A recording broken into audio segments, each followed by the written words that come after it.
दीदीची लॉच्या CETची exam आहे. All the best. Study केलंस का? ऑल इंडिया रँक इथे भिगवणमध्ये ना बर्ड सँक्च्युरी आहे. हे बघा, ॲट अ टाइम एवढे शंख शिंपले तर मी फर्स्ट टाइमच बघितलं. एखाद्या आयलंडवर आल्यासारखं फील होते की नाही?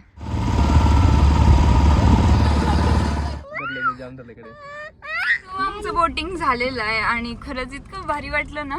म्हणजे या भागात असं काही असेल असं एक्सपेक्ट पण केलं नव्हतं. नमस्कार मंडळी, स्वागत आहे तुमचं आणखी एका भन्नाट ब्लॉगमध्ये.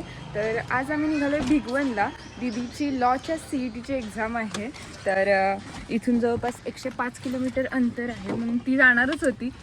आणि सगळेच आता निघालो. आमची पिकनिक होऊन जाते त्याच्यामध्ये. बबडीला वगैरे सोबत घेतले. आम्ही दोघी पण करतो त्याचं, बट पहिला तिचं रिझन आहे. काय करते ही जे गव्हर्नमेंटचे काही सर्व्हिसेस आहेत जे आपल्या पब्लिकसाठी बनवलेले आहेत, त्याच्याकडूनच खूप सारे आम्हाला वाईट अनुभव आले. आणि त्यानंतर ठरवलं ठीक आहे, आता आपणच डायरेक्टली काळाकोट अंगावरती चढवायचा. आणि त्यासाठी आम्ही लॉ करतो. तर आम्ही निघालोय. आणि आणखी एक म्हणजे आमच्या मॅडमनी ना कार पार्किंगमधून काढताना ना गाडी धडकवली आहे. आणि त्याचं बोनेट अख्खं म्हणजे आता बोनेट कशाला म्हणतात माहिती की? बोनेट आहे का? कालपासून सगळे नुसते बोनेट करत. काय तोडलंच सांग? बोनेट नाही तोडलं, त्याच्या खालचा भाग गेलाय. पण तोडलाच ना, तर आता ते धडधड करत चाललोत आम्ही. त्यामुळे पेपर तसा तिचा 3:30 वाजता आहे, पण आम्ही घरातून 4 तास आधी निघालोय. कारण अशा कंडिशनमध्ये आम्ही गाडी घेऊन चाललोय. आमचं बघूया बघा कसं झोपलंय. आणि तिला पण फिरायला कुठं होत नाही, तर आम्ही ह्या निमित्ताने बाहेर घेऊन चाललो. तर आता आम्ही थांबलेलो आहे नाश्त्यासाठी. म्हणजे कॉलेजला पोहोचलोच आहे आम्ही. कॉलेजच्या शेजारी इथं खायला थोडंसं थांबलो आहे, कारण भैयाने तर डायरेक्ट आम्हाला डेस्टिनेशनलाच आणलं. आधीमध्ये कुठे थांबवलंच नाही. सगळ्यांना भूक लागलेली आहे.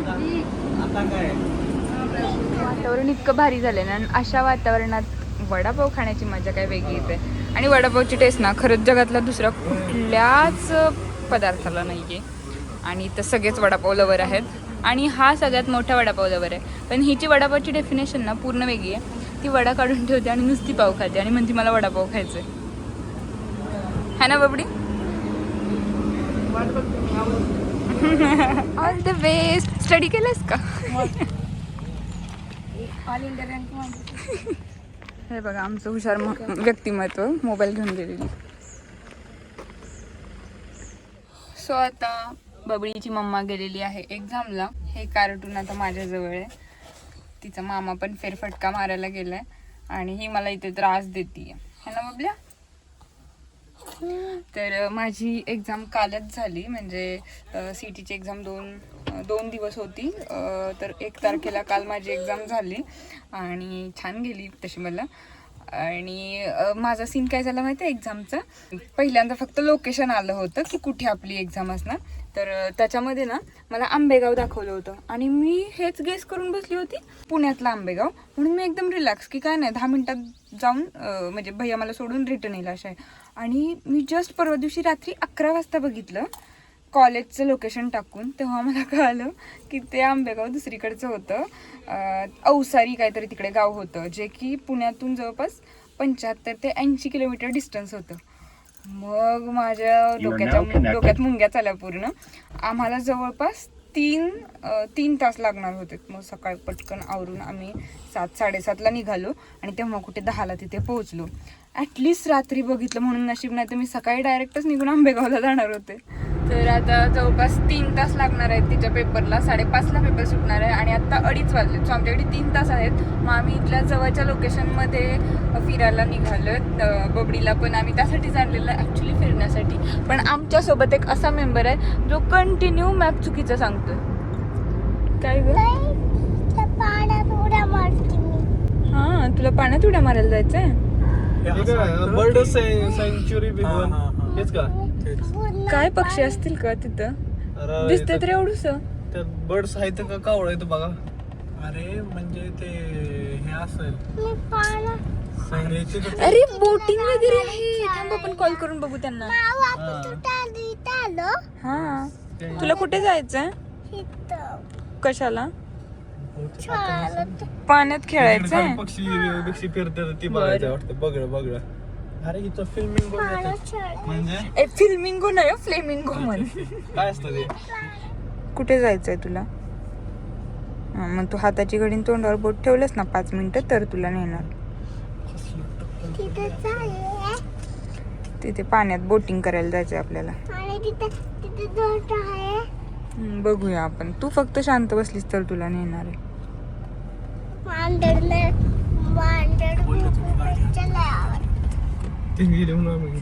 सो आम्ही इथे भिगवणमध्ये ना बर्ड सँक्च्युरी आहे, तर इथं आलोय. इथं बोटिंग पण अवेलेबल आहे आणि बोटिंग करत करत बरेच पक्षी पण बघायचे आहेत.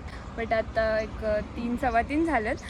सो आम्ही थोड्या वेळाने थोडं ऊन खाली झाल्यानंतर बोटिंग करायला जाणार आहे. बट म्हणजे ह्या इतक्यादा इकडच्या रूटला आलेली आहे, पण इथं असं पण काय आहे हे माहीत नव्हतं. सो दीदीचे एक्झाम होईपर्यंत काहीतरी शोधायचं लोकेशन म्हणून आम्ही शोधलं आणि खरंच खूप छान भेटले. इथला निसर्ग पण भारी आहे. तर सध्या आम्ही थोडं इथं बसलो आहे आणि त्यानंतर तिकडे पाण्यामध्ये बोटिंग करायला जाणार आहे. बबडी मजा येते काय? हां पकड पकड जा.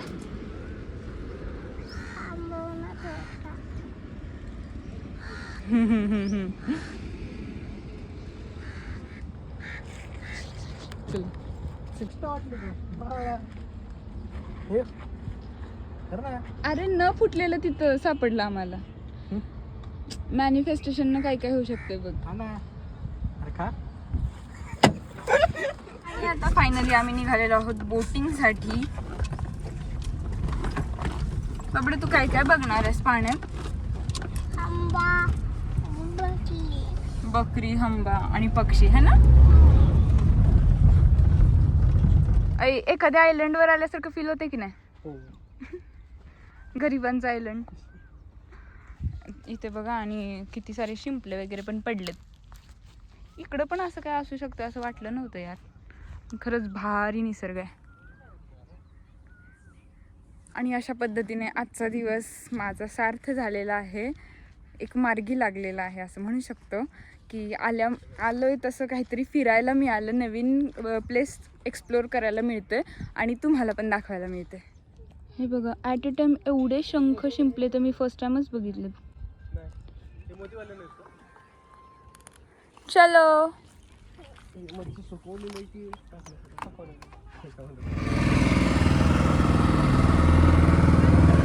स्टोरी काढण्यासारखं काय आहे?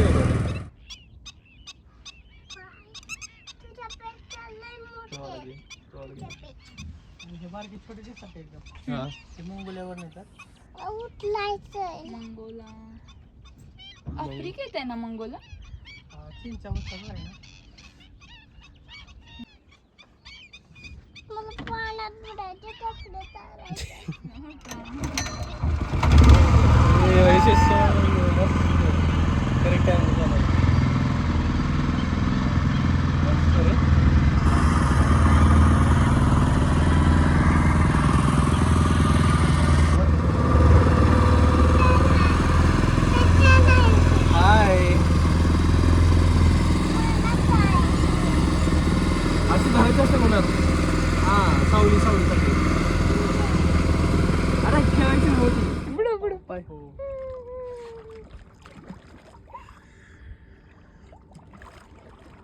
तिला पाण्यात सगळ्यात जास्त आनंद होतो.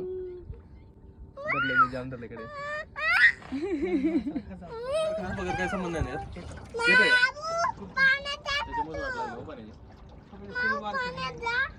ते खूप खोल आहे.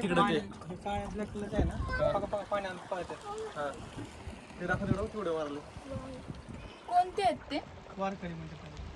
ओके, हे मागे जे आपल्याला उडताना आणि सगळे एका लाईन मध्ये पक्षी दिसत आहेत ना. थांब, हो ते बघ ना. तर या पक्ष्यांना म्हटलं जातं वारकरी, कारण ते सगळे सोबतच जिकडे तिकडे जातात आणि ते पण एकदम लाईनने. आपण कुठून आलो बरं? ते तिकडे नव्हतं ना, आपण हे दुसऱ्या टोकाला आलो ना. चालू जा की. पाण्यात काय चालू म्हणते मम्मा? पांढरं काय राहिली म्हटले? बिचारी. रशियन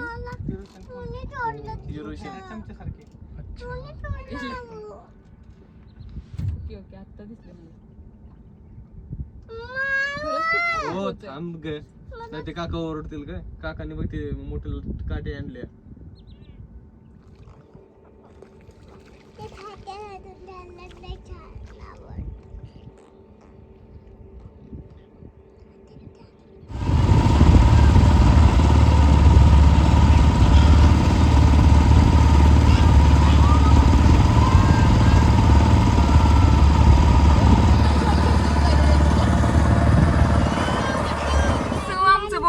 आलेला आहे आणि खरंच इतकं भारी वाटलं ना. म्हणजे या भागात असं काही असेल असं एक्सपेक्ट पण केलं नव्हतं, पण खूप मजा आली. खूप वेगवेगळ्या प्रकारचे पक्षी वगैरे बघितले आणि जवळपास 1.5 तास आम्ही बोटिंग करत होतो. सो बबीला पण खूप जास्त मजा आली है ना बबडी. आणि आता आम्ही रिटर्न निघालोय. जवळपास 5:30 वाजलेत आणि आता दीदीचा पेपर पण संपेल, सो आम्ही तिच्याकडे निघालोय. आता आम्ही रिटर्न आलेलो आहेत आणि इथे पेपर पण संपला आहे आणि आमच्या मॅडम पण आलेल्या आहेत.